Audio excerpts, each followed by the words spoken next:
Hey there, ready to level up your leadership? Let's take a deep dive into 13 things mentally strong people don't do. You might be thinking, wait a minute, isn't that a self-help book? What's that got to do with running a school?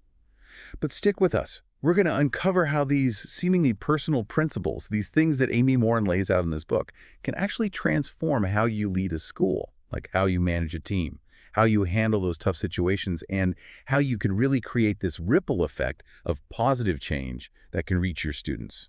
It really is amazing how these concepts, what might seem like individual growth strategies, actually align so well with being a really effective school leader. Exactly right. And that's what we're going to dig into today. So get ready because I think we're going to have some aha moments as we explore, how building your own mental strength, it's not just about you, it can actually help you become a way more impactful leader, especially in the world of education. Absolutely. It all starts with that inner resilience. If you're solid, then you can better support your team, create a positive learning environment, and ultimately that's what we're all about, drive those improvements in student achievement. Okay, so let's dive right into the book, 13 Things. One of the first habits Morin tackles is giving away your power. And I think this is something that can be super draining, especially for anyone in a school leadership role. Now, when we talk about power in a school, we're not talking about like being the boss or having authority over people. It's more about, I guess, your ability to stay focused on your vision, on Right. what you're trying to achieve, your goals, Yeah. and what really matters for your students. Yeah, it's about staying on track. Hmm. So if you're giving away your power, it's kind of like you're letting these external pressures or, other people's demands kind of dictate how you act and how you feel. That's exactly it. Like, picture this. You've got a principal, right? And they're dealing with this uh, super demanding parent, like the kind who's always calling or emailing, about even the smallest things. A mentally strong leader in the situation, they would, they'd probably set up some really clear communication boundaries. Maybe they'd have specific times when they're available to talk to parents, or, maybe they'd redirect them to like the right staff member who can actually handle whatever the issue is. Yeah, so it's not about being dismissive or like, not caring. It's about being smart with your time, making sure you have the energy to focus on what really matters. Right, because if you're always, reacting to every single demand that comes your way, you'll never have the headspace to actually be proactive and lead with, with real intention.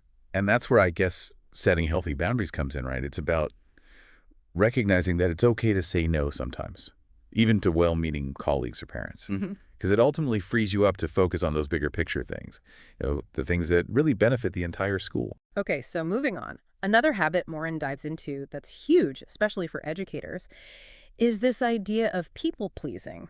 It's that urge to like want to help everyone, to want to make sure everybody's happy, which, in itself it's a good quality, right? But it can become a real trap if you're not careful. Oh, yeah, I can totally see that. In a school, you're constantly surrounded by people who need your help.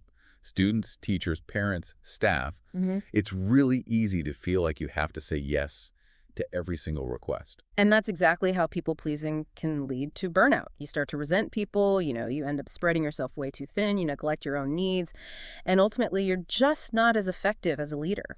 So how can we break free from this pattern, this people-pleasing thing? Well, Mern talks a lot about the importance of recognizing your limits. You have to be realistic. And it's about prioritizing. You have to figure out what truly aligns with your goals, with your values. So you have to be more selective with those yeses. And, it's not always easy, but you have to learn to say no sometimes, gracefully, of course, but firmly when it's necessary. So I guess in a school context, people-pleasing could look like, I don't know, like a teacher who's always volunteering for extra committees, Hmm. even when their workload is already like crazy heavy. Or maybe a principal who's hesitant to give, like critical feedback to a staff member because they're afraid of upsetting them. Exactly. Those are really good examples. And yeah, while it's super important to be supportive, to be collaborative, mentally strong leaders understand that they can't make everyone happy all the time. It's just not possible. So it's about striking that balance, Yeah. right? Being helpful, but also, setting those healthy boundaries. So you can protect your well-being and lead from a place of strength, not from a place of, feeling like you're being pulled in a million directions. Okay, ready for the next habit. This one I think will resonate with, well, anyone in education. It's fearing failure. Oh, yeah, I can definitely see that. There's so much pressure on educators. You have to achieve those high test scores, meet those like ever-changing standards. It's like, you're juggling a million things at once. And it's easy to get caught up in that fear of not being good enough. You hit the nail on the head. It's easy to get paralyzed by that fear of failure. But here's the thing. Morin really emphasizes this. Failure is a part of the process. It's how we learn, how we grow. Mentally strong leaders, they don't let that fear hold them back. They see those setbacks, those quote-unquote failures, as opportunities to learn, adapt, to improve their game. It's about embracing that growth mindset, right? We talk about that so much with students, but I guess it's something we as leaders have to embody as well. Exactly. You have to walk the walk. Like, think about Walt Disney, right? He had so many setbacks early on. He went bankrupt. People stole his ideas. He dealt with all kinds of craziness. But he never gave up on his vision. And look at what he created, a legacy that still inspires us today. It's amazing to think about how much we might miss out on if we let that fear of messing up hold us back from trying new things or taking a chance. And that's why, creating a culture of resilience, it's so important. A school where failure is seen as like this valuable learning experience, not this, terrible thing to be avoided at all costs. You got to encourage people to experiment, support those teachers who are trying new things, and make it a safe space for everyone to learn and grow without that fear of judgment. I love that. Speaking of learning and growth, let's shift gears a bit and talk about a habit that I think is super relevant in our instant gratification world. It's that expectation of immediate results. Oh, yeah, the I want it now mentality. We see it everywhere, right? And in education, it can be really tempting to expect, like overnight transformations, whether you're implementing a new curriculum or you're trying to build a more positive school culture, or, even if you're mentoring a teacher who's struggling. But as Morin points out, that's not how real change happens. It's like planting a seed and expecting to see a full-blown flower the next morning. It takes time, right? It takes time, it takes work, it takes that consistent, nurturing. Mentally strong leaders, they get that. They're not in it for the quick fix. They understand that real growth, real transformation, it's a long game. It requires patience, persistence, and a real commitment to the process. So it's not about those flashy overnight successes. It's Yeah. about staying committed to that vision, making those small changes day after day, and trusting that ultimately those efforts, those consistent efforts, will lead to those, long-lasting results, the kind that really make a difference. Think about James Dyson, the guy who invented the bagless vacuum cleaner. It took him like 5,000 prototypes and 15 years of like constantly trying and failing and trying again before he finally got it right. 5,000 prototypes. That's insane. Right. But he stuck with it. He learned from every failure, every setback. And in the end, he totally revolutionized an entire industry. I guess that's a good reminder that sometimes those like really groundbreaking achievements, those things that really change the game, they come after, a whole bunch of setbacks. And that patience and persistence, they're not just nice to have qualities, they're essential, especially in the world of education. Exactly. So as we go forward, think about this. Are there any areas in your school where maybe you need to adjust your expectations? Like, are you looking for that quick fix, or are you willing to embrace that, that more patient long-term approach? Because sometimes those slower, steadier efforts, they're the ones that lead to those truly lasting, meaningful changes. It's so important to remember that as school leaders, we're not just, shaping the minds of our students, we're also shaping the culture of our Oh, schools. absolutely. And that brings us to another habit that Morin talks about, not dwelling on the past. It's so easy to get caught up in, what we could have done differently, to replay those past mistakes in our minds, or to second guess, all the decisions we've made. Especially in education, right? Yeah. We're always reflecting on what we're doing, analyzing data, looking for ways to improve. Right. But while thoughtful reflection is definitely important, dwelling on the past can be really, really draining. It can keep us stuck in this like cycle of negativity, and it can prevent us from moving forward. It's like that saying, you can't drive a car looking only in the rearview mirror. Exactly. We need to learn from those experiences, of course, but we also need to let them go and focus on what we can do right now in the present moment. So how can we apply this principle to school leadership? I mean, Mhm. education is built on traditions, on past experiences, on building upon what's come before us. It's about finding that balance, like honoring the past, but also embracing the future, We can acknowledge our school's history, we can learn from past successes and failures, but we also need to be willing to let go of things that are outdated. Yeah. Embrace new approaches that will actually serve our students better.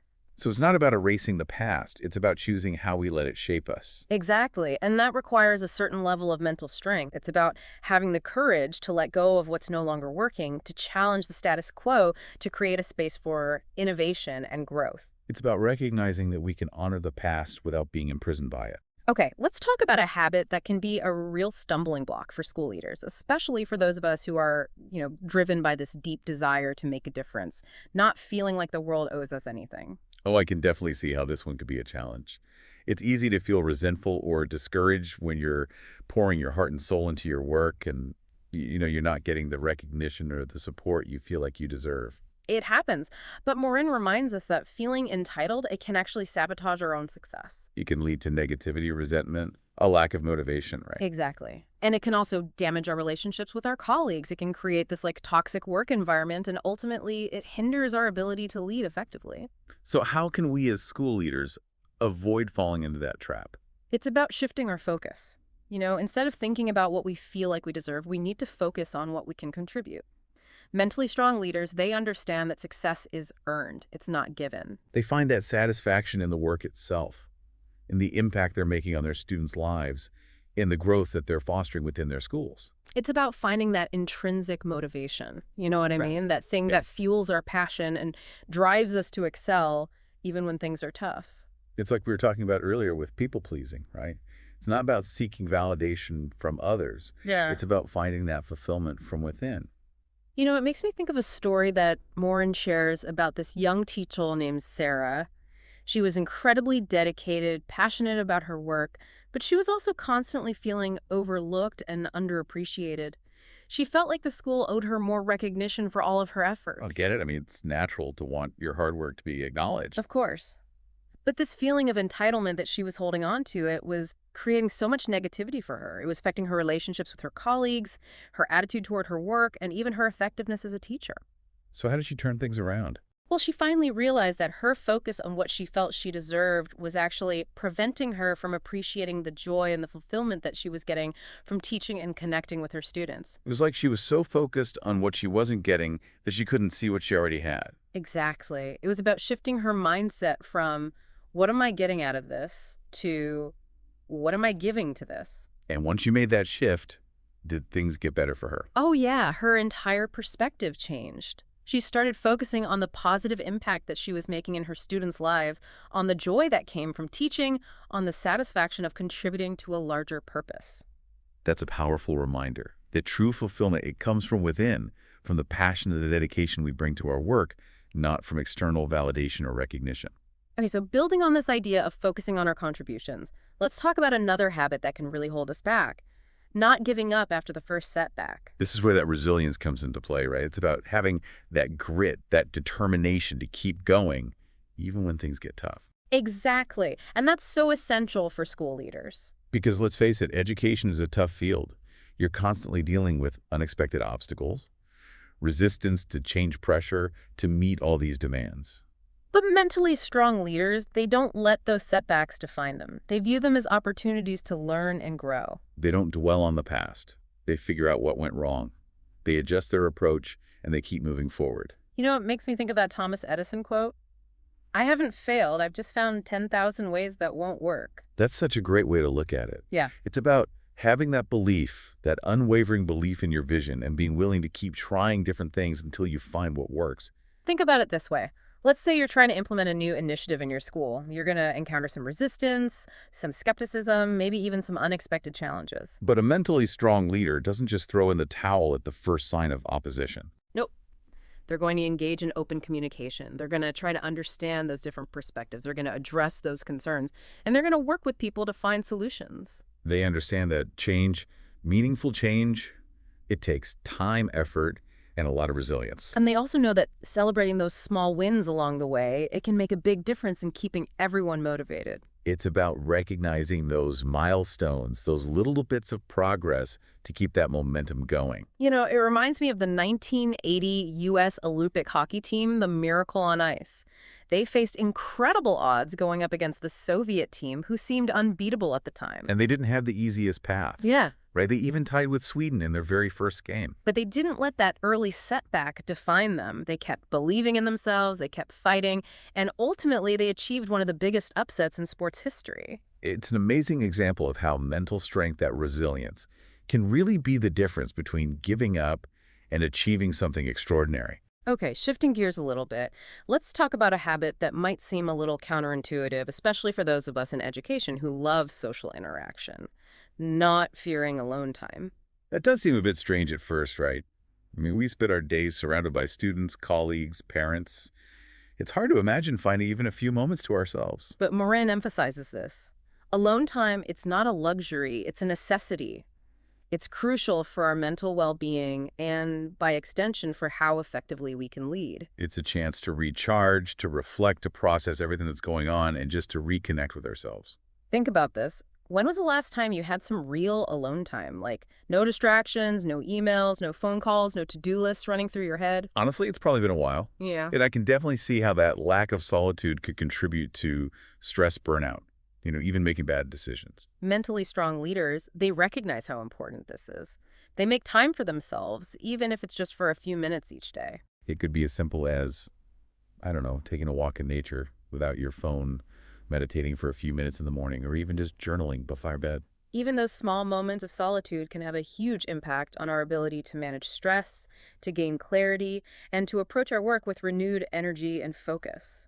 So it's about being intentional with our time, recognizing that taking care of ourselves, it's not selfish. It's actually an investment in our well-being and our ability to effectively lead. Okay, let's keep building on this idea of finding that inner balance and taking care of ourselves.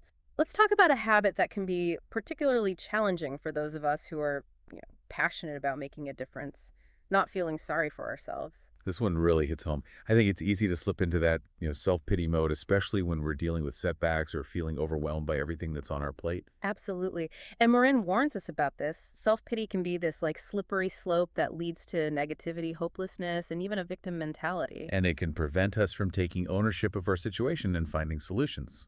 Mentally strong leaders, they get this. They understand that dwelling on their misfortunes, it's not going to change anything. It's not helpful.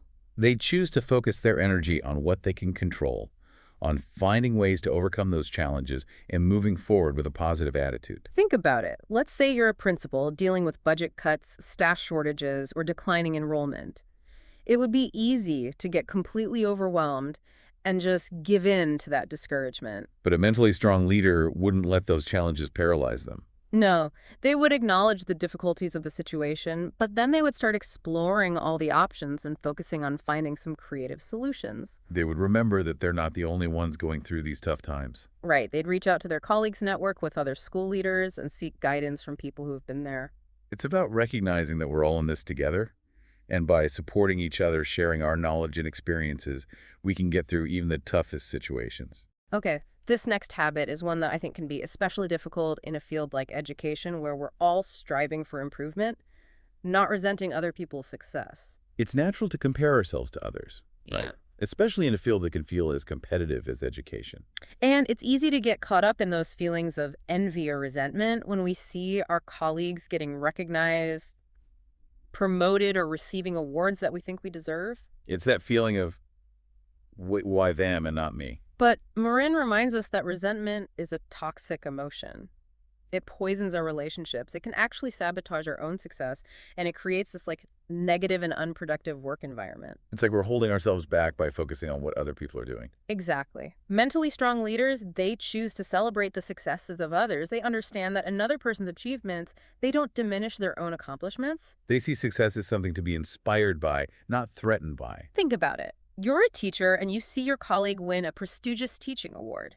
Now you could choose to feel resentful and jealous. Or you could choose to be happy for them, learn from their approach, and even use it as motivation to grow in your own practice. Exactly.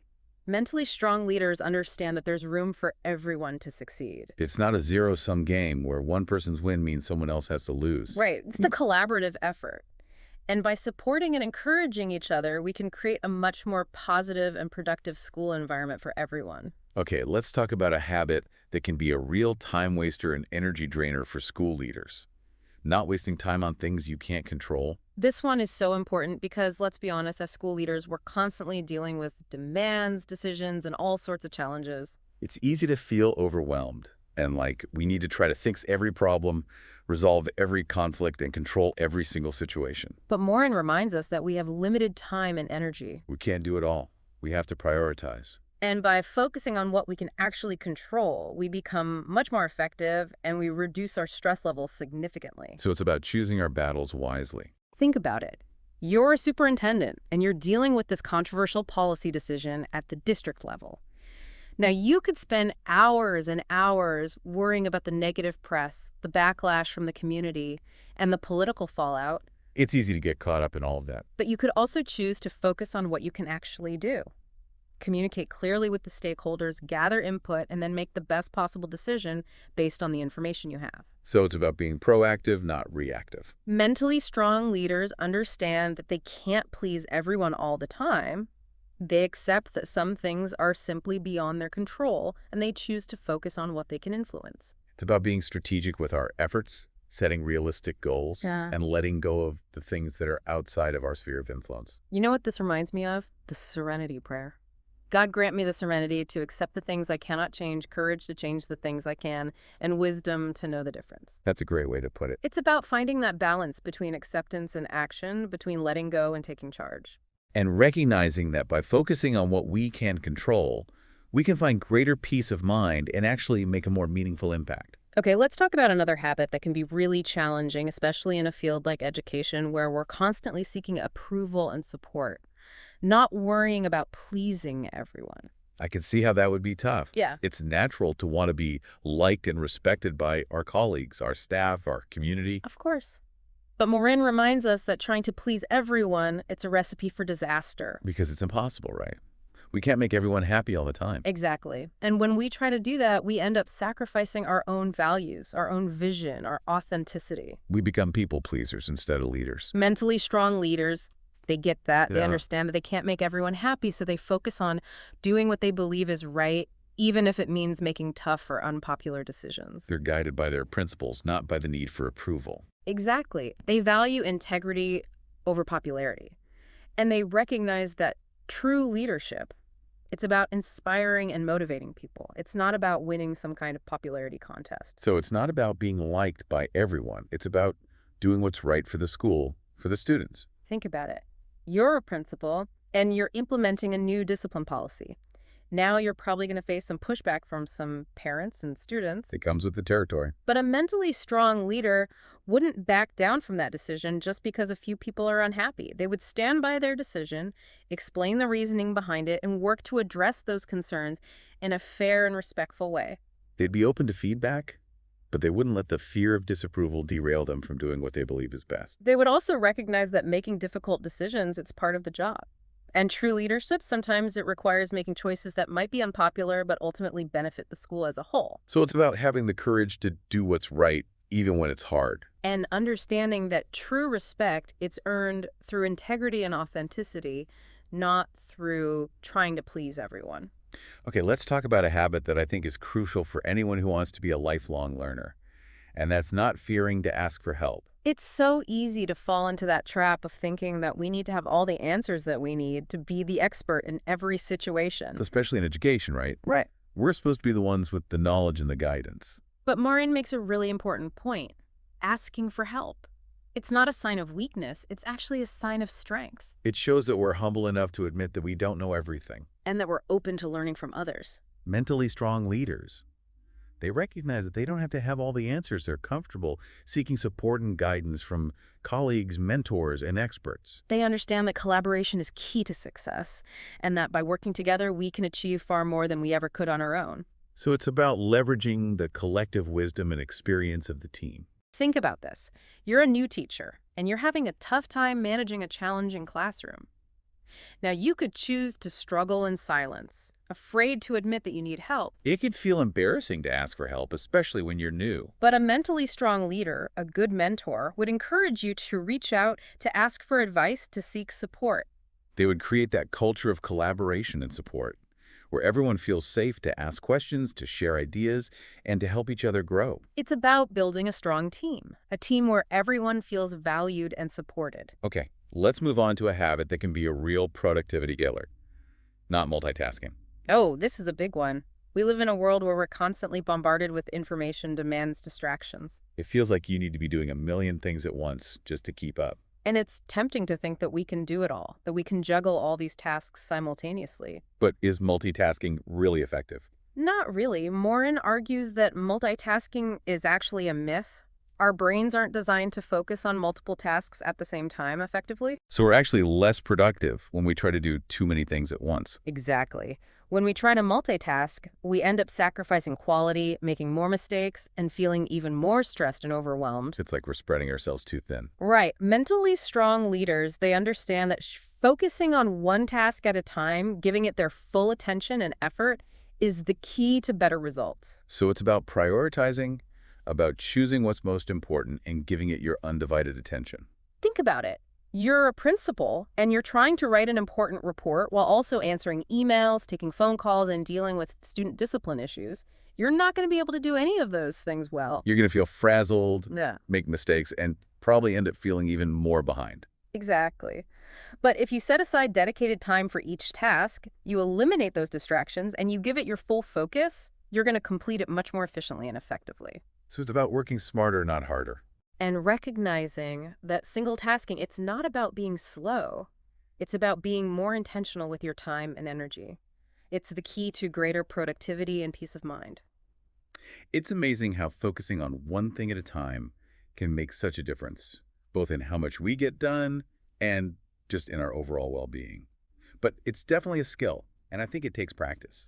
It does. It goes against like everything our culture tells us, Yeah. right? But it's so worth it. Okay, so let's talk about another one of these habits more in highlights. One that can be especially tough for those of us who are, really passionate about making a difference, and that's not dwelling on the past. Yeah, it's easy to get caught up in what ifs and should haves, replaying those past mistakes or second guessing decisions we made. And especially in education, right? We're always reflecting on what we're doing, trying to figure out how to do things better. Right. Exactly. And that kind of reflection is important, but there's a difference between healthy reflection and just getting stuck in the past. Dwelling on the past, it can be so draining, and it can really keep us from moving forward. It's like looking in the rearview mirror the whole time you're driving. Yeah. You can't see where you're going. Exactly. We have to learn from our past experiences, but we also have to let them go at some point. We have to focus on the present moment. So how do we apply that to school leadership? I mean, education is built on traditions, on past experiences, on building upon what's come before. It's about finding that balance, honoring the past, but also embracing the future. We can acknowledge our school's history, learn from the things that worked, the things that didn't work. But we also need to be open to new approaches, things that will better serve our students today. So it's not about pretending the past didn't happen. It's about choosing how we let it influence us, right? Exactly. And that takes courage, the courage to let go of what's no longer working, to challenge the way things have always been done, and to make room for new ideas, new ways of doing things. Okay, so let's shift gears a bit and talk about a habit that I think a lot of us, especially in education, can relate to. Not feeling like the world owes us anything. Oh, yeah, this is a big one. It's easy to feel resentful or discouraged when you're pouring your heart and soul into your work, and you feel like you're not getting the recognition or the support you deserve. Absolutely. And that feeling, that sense of entitlement, it can be so toxic. It can lead to negativity, to bitterness, to just a lack of motivation. And it can also really damage our relationships. It can create a toxic environment at work, and ultimately, it just makes it harder to be an effective leader. So how do we avoid falling into that trap? How do we stay positive and focused on what matters? It's about shifting our perspective. Instead of focusing on what we feel we deserve, we need to focus on what we can contribute. Mentally strong leaders understand that success is something you earn. It's not something you're entitled to just because you show up. It's about finding that satisfaction in the work itself and the difference we're making in the lives of our students. Exactly. It's about that intrinsic motivation, that passion that drives us to do our best, even when things are tough. It's not about seeking approval from others. It's about that feeling of fulfillment that comes from doing work that matters. And speaking of doing work that matters, let's talk about not giving up after the first setback. That resilience, that grit, it seems so essential, especially in a field as challenging as education. It is. And, school leaders, they're constantly facing obstacles. Things come up, plans change, you get pushback, there's always something. But mentally strong leaders, they don't let those setbacks define them. They see them as opportunities to learn and grow. It's about that growth mindset, right? The one we Mhm. try to instill in our students. We have to embrace it ourselves, too. Absolutely. And it's about having that unwavering belief in your vision, that willingness to keep experimenting until you find what works. Think about it this way.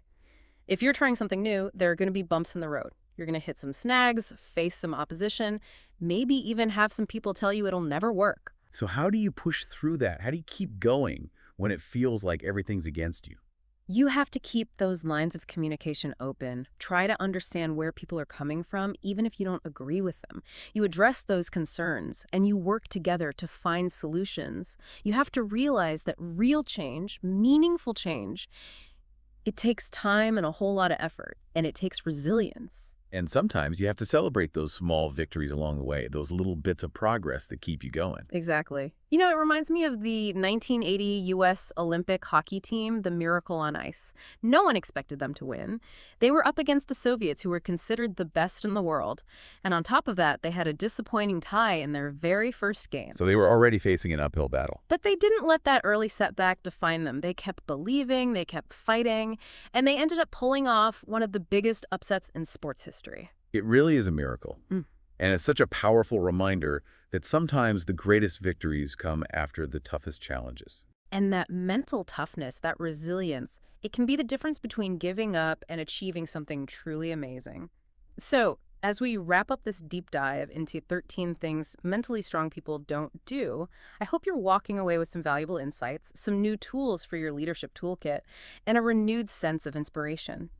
Remember, building mental strength is a journey, not a destination. It's about those small, consistent efforts day after day to cultivate those habits that will help you lead with greater resilience, purpose, and impact.